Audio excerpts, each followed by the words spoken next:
Anyone trying to buy a house knows the market has changed a lot over the past few years, even the past few months. Now this month, another change came for those using a mortgage loan. And while you may have already seen some alarming headlines, THV 11 Sarah Horbakowitz is here to explain what's really impacting buyers.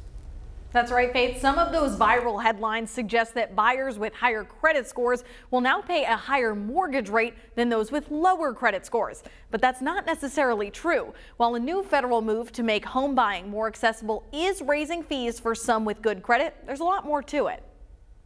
I have a nice text message that explains as much as you can on a text message that I just copy and paste and send it to the next person to explain it. Mark Phillips is a senior mortgage banker at Flat Branch Home Loans. When social media posts started claiming good credit could be bad for mortgage fees, he stepped in to clear the air. Fannie Mae and Freddie Mac are trying to make people with lower down payments still have a chance out there in the market. A chart of rates shows the people most impacted are those with a fairly good credit score and more money down.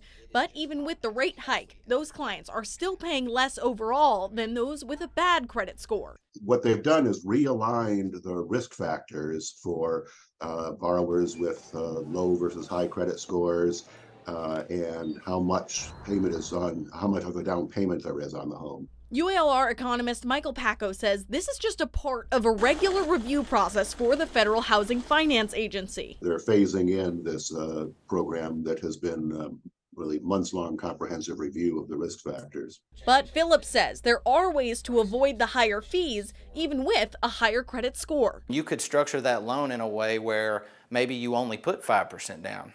Take yourself out of that bracket. Now you're in the positive bracket. Now, this all just scratches the surface of what this policy means, and Mark Phillips recommends that if this might impact you, you talk to a home loan company directly for all those details. This is good information because I've been wondering, and Sarah, basically what you're telling us is that the headline doesn't tell all of the story.